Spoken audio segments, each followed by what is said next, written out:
సంవత్సరాల తరబడి ఎన్ని మందులు వాడినా మీ మోకాల నొప్పులు తగ్గట్లేదా? ప్రాణ పెయిన్ క్లినిక్ లో అత్యాధునిక చికిత్స.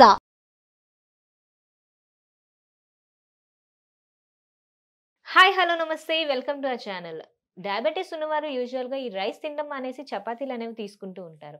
అయితే ఈ చపాతీలు తీసుకోవడం వల్ల మనలో ఉన్న షుగర్ లెవెల్స్ ఇంకా పెరుగుతాయా తగ్గుతాయా?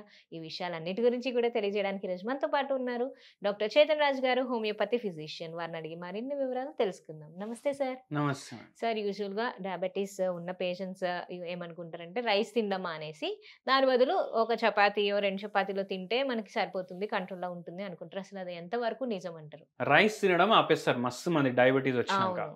ఏమని అనుకుంటారు, అరే నాకు షుగర్ వ్యాధి వచ్చేసింది, రైస్ లో అయితే ఫుల్ షుగర్ ఉంటది, కార్బోహైడ్రేట్ ఉంటది, డాక్టర్లు కూడా తినొద్దు అంటారు, అది ఆపేద్దాం. మళ్ళీ వీళ్ళకు కొందరు డాక్టర్లు ఏమంటారంటే మీరు చపాతీలు తినండి అంటారు.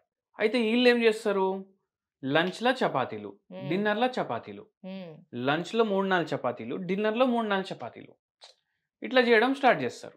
మార్నింగ్ టిఫిన్ రెగ్యులర్ చేస్తారు. ఇప్పుడు దీన్ని మనం బ్రేక్ డౌన్ చేద్దాం. మార్నింగ్ టిఫిన్ తింటారా? అవును సార్. ఇడ్లీలు కానీ దోశలు కానీ చేసుకుంటారు, దాంట్లో రైస్ యాడ్ చేస్తారా?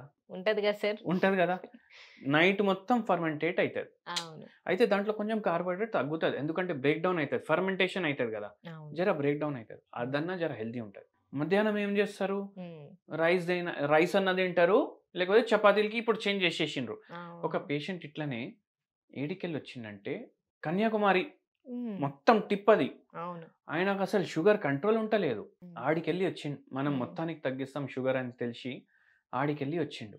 ఆడికెళ్ళి వస్తే నేను అన్నాను ఏం తింటారని అడిగిన.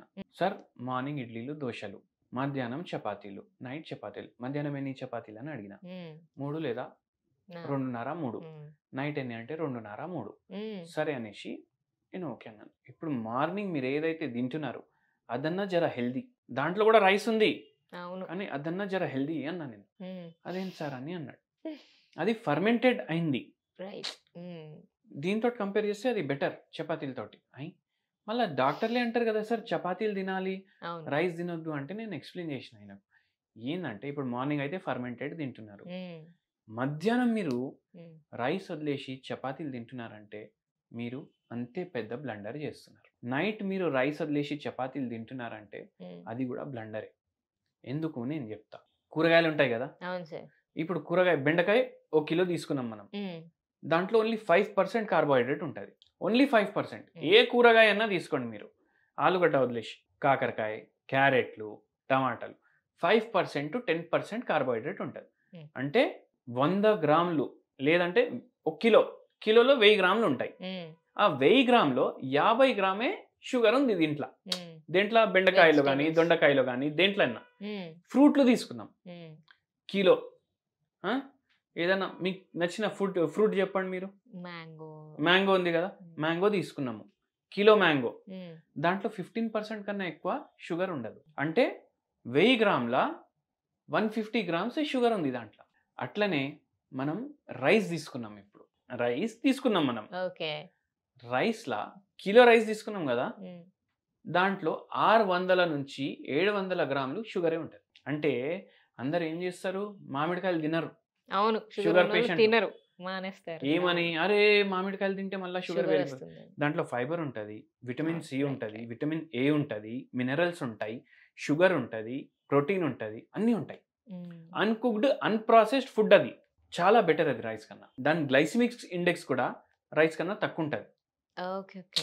గ్లైసిమిక్ ఇండెక్స్ అంటే మనకు ఒక షుగర్ స్పైక్ వస్తుంది తినంగానే, అది మ్యాంగోతో ఎంత వస్తుంది దానికన్నా ఎక్కువ మనకు రైస్ తోటి వస్తుంది.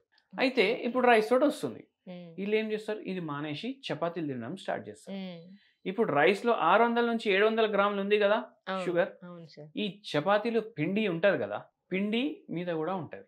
ఇప్పుడు ఇది గోధుమ పిండి అని, గోధుమ పిండి కూడా మనకు గోధుమ తోటే వస్తుంది, మనకు మైదా పిండి కూడా గోధుమ తోటే వస్తుంది. మైదా పిండి కూడా గోధుమనే, గోధుమ పిండి కూడా గోధుమ అది దాంట్లోకి వెళ్ళి వస్తుంది. ఇప్పుడు 1 kg ఇవి తీసుకున్నాం, ఇది గోధుమ పిండిలా ఏదైతే మనం చపాతీలు చేసుకుంటున్నాం కదా, దాంట్లో కూడా 60 to 70% కార్బోహైడ్రేట్ ఉంటుంది. అంటే 600 నుంచి 700 గ్రాములు కార్బోహైడ్రేటే ఉంటుంది. మైదా పిండితో కూడా రొట్టెలు చేసుకునేటోళ్ళు ఉన్నారు, పరోటాలు అవి ఇవి చేసుకుంటారు. అదైతే ఇంకా ఘోరం.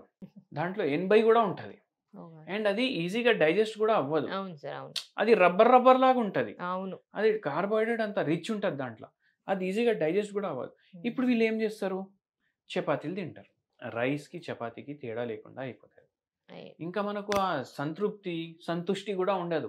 ఎందుకంటే 50 ఏండ్ల సంధి మనం తింటున్న రైస్ మానేసి చపాతీలు తింటున్నాం.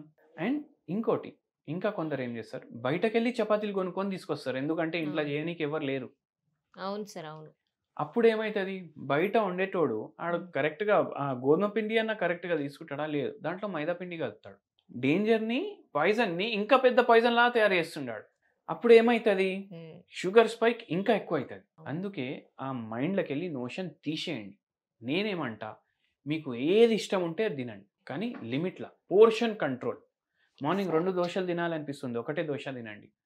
మధ్యాహ్నం ఇంత రైస్ తినాలనిపిస్తే ఇంతే తినండి. మళ్ళా నైట్ జొన్న రొట్టెలు తినండి. జొన్న రొట్టెలు తినడం వల్ల మీకు ఇవన్నీ ప్రాబ్లమ్స్ ఉండవు. చపాతీల్లో చాలా షుగర్ ఉంటది. జొన్న రొట్టెల్లో కూడా ఉంటది. కానీ దీంట్లో కాంప్లెక్స్ కార్బోహైడ్రేట్ ఉంటది. ఇది ప్రిమిటివ్ గ్రెయిన్. దీని గ్లైసిమిక్ ఇండెక్స్ రొట్టెల కన్నా తక్కువ, రైస్ కన్నా తక్కువ. ఈజీగా డైజెస్ట్ అవుతుంది, షుగర్ బ్రేక్ డౌన్ అవ్వదు. సో అందుకే అది కన్జ్యూమ్ చేస్తూ మనం ఈ పేషెంట్‌కి హోమియోపతి ట్రీట్మెంట్ ఇచ్చినాం. ఈ కన్యాకుమారి నుంచి వచ్చింది కదా, అవునవును. మొత్తం తగ్గించినాం షుగర్. Okay, okay. అట్లా. ఓకే.